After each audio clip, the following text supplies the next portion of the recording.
daily language, by curl you understand that something is going around, right? People have curly hair, or if there is a sink and water goes in it, it goes like this. So the velocity field becomes curly, and we want to give a precise mathematical definition. So suppose there is a vector field that is curling around.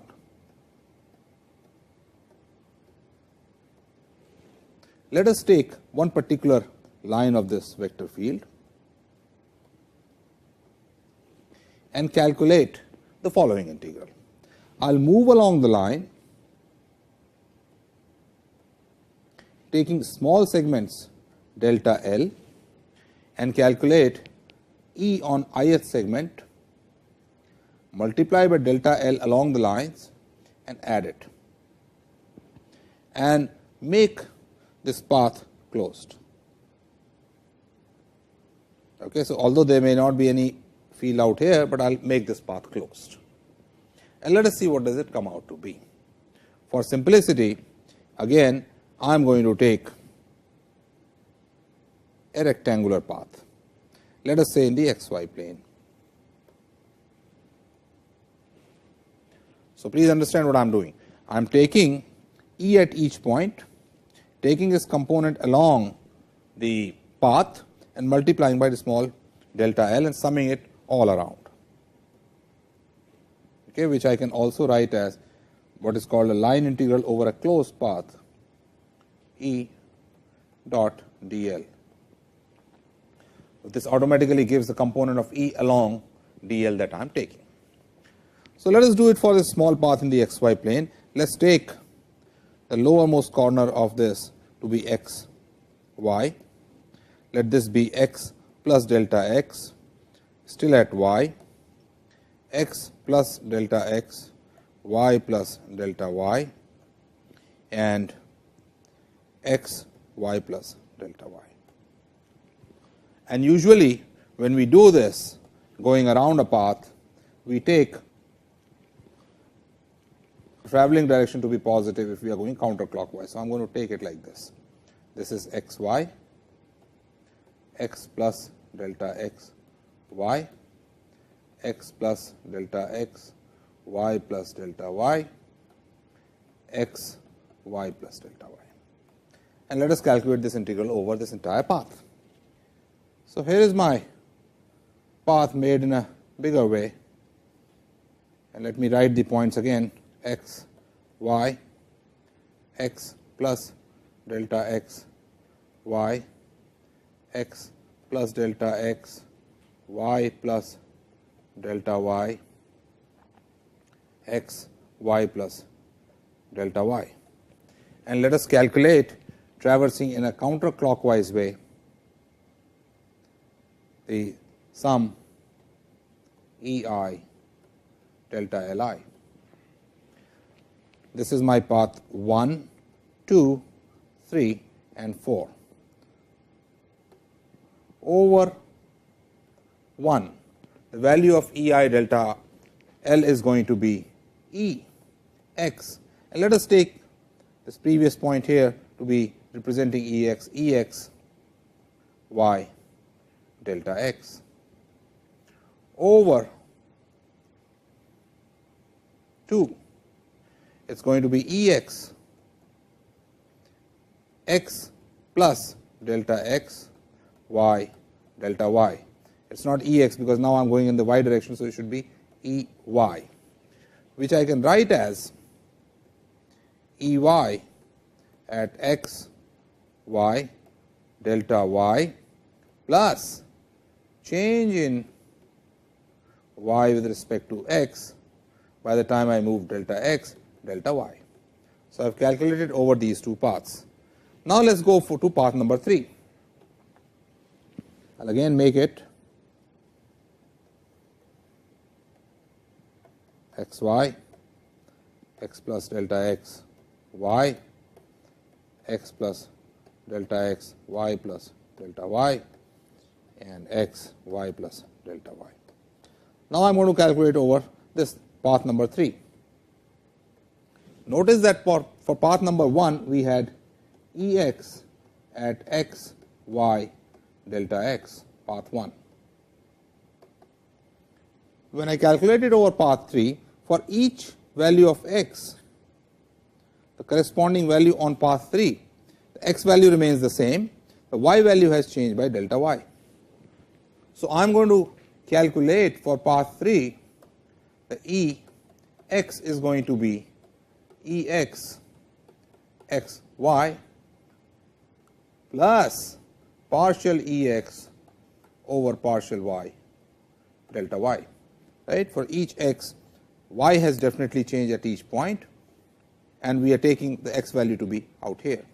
Same thing for this. So E dot dl over 3 is going to be, now notice that dl is in the negative x direction, so this is going to be minus Ex delta x, which comes out to be minus Ex xy delta x minus partial Ex by partial y delta y delta x. Similarly, over path 4, which is this path, this is x y plus delta y x y. Everything is over at point x. So I am going to have E y x y delta y, and that is in the negative direction, so minus, because now the displacement is the negative y direction. Right? So for each point here, the only difference is that x is reduced by delta x, so it is at x and y. Path 4. If I add all this together, 1, 2, 3, 4, if I add all this together, for a moment I will just show you what it looked like in path 1. This was path 3, which became this, path 2, and path 4 I have done. So 1, 2, 3, 4. Let us calculate over path number 2. Yeah, I had calculated over path 2. So path 2 and path 1 and path 3 and path 4, when they are added together, path 2 was E y x y delta y plus partial E y partial x delta y. If I add all this together, what you are going to get is that the integral E dot dl over this entire path is going to come out to be partial E y over partial x delta y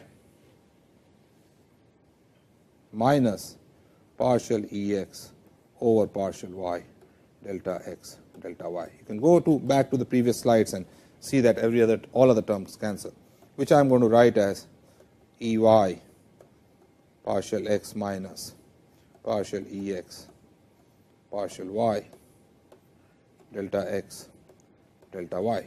What is delta x delta y? Delta x delta y is nothing but the area of this small rectangle. So summation E dot dl over this rectangle is equal to partial E y partial x minus partial E x partial y, write x clearly, times this small area. Taking the right hand convention, that means if I curl my fingers around the path, the thumb gives me the direction of the area. So if I go around like this, this is the xy plane, remember, x and y. Thumb gives the direction of area. I will take that convention, so that is the z direction. So I can write this area, if I write it as a vector, as delta A z vector.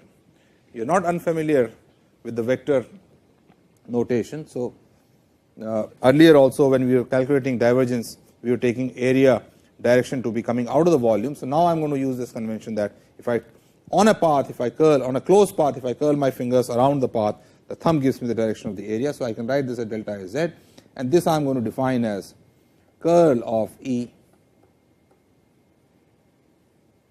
z component, z dot z. Okay, so, curl of E z component comes out to be partial E y over partial x minus partial E x over partial y. You can similarly calculate other components, and I will leave this as an exercise for you, and then the curl is defined as curl of E, which is symbolically x partial x plus y partial y plus z partial z, which this is something which we had introduced earlier, cross product with E x x plus E y y plus E z z. I will first take the cross product of the unit vectors and then do the differential operation, and that will give you the curl.